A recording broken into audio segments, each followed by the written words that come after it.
بسم الله الرحمن الرحيم. يا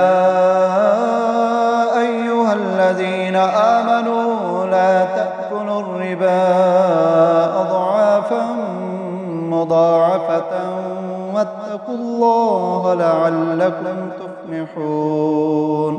واتقوا النار التي أعدت للكافرين وأطيعوا الله والرسول لعلكم ترحمون. وسارعوا إلى مغفرة من ربكم وجنة عرضها السماوات والأرض أعدت للمتقين الذين ينفقون في السراء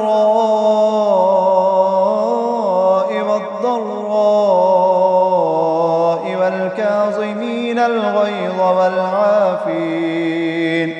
والعافين عن الناس والله يحب المحسنين. والذين إذا فعلوا فاحشة أو ظلموا أنفسهم ذكروا الله فاستغفروا لذنوبهم ومن يغفر الذنوب إلا الله ولم يصروا على ما فعلوا وهم يعلمون أولئك جزاؤهم مغفرة من ربهم وجنات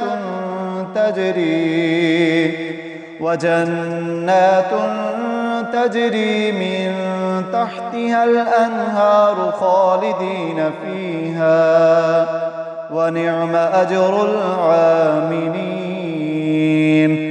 قد خلت من قبلكم سنن فسيروا في الأرض فانظروا كيف كان عاقبة المكذبين. هذا بيان للناس وهدى وموعظة للمتقين.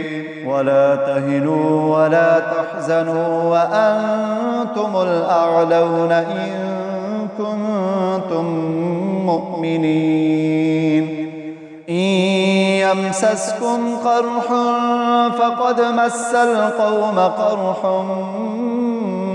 مثله وتلك الأيام نداولها بين الناس وليعلم الله الذين آمنوا ويتخذ منكم شهداء والله لا يحب الظالمين. وليمحص الله الذين آمنوا ويمحق الكافرين.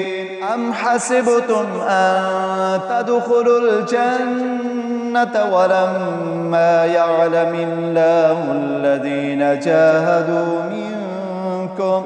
جاهدوا منكم ويعلم الصابرين.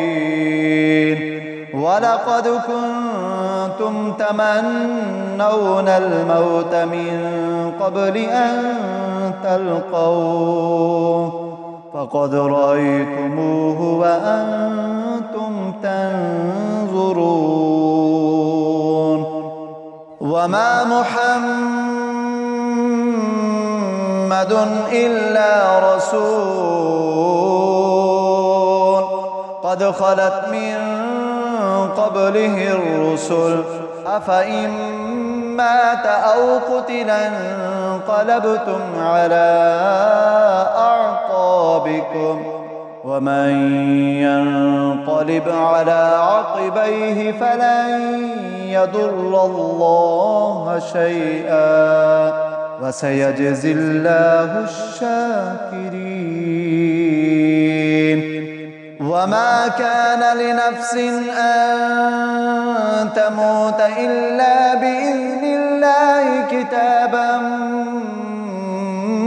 مؤجلا ومن يرد ثواب الدنيا نؤته منها ومن يرد ثواب الآخرة نؤته منها وسنجزي الشاكرين وكأي من نبي قاتل معه ربيون كثير فما وهنوا لما أصابهم في سبيل الله وما ضعفوا وما استكانوا والله يحب الصابرين وما كان قولهم إلا أن قالوا ربنا اغفر لنا ذنوبنا وإسرافنا في أمرنا وثبت أقدامنا وانصرنا على القوم الكافرين فآتاهم الله ثواب الدنيا وحسن ثواب الآخرة والله يحب المحسنين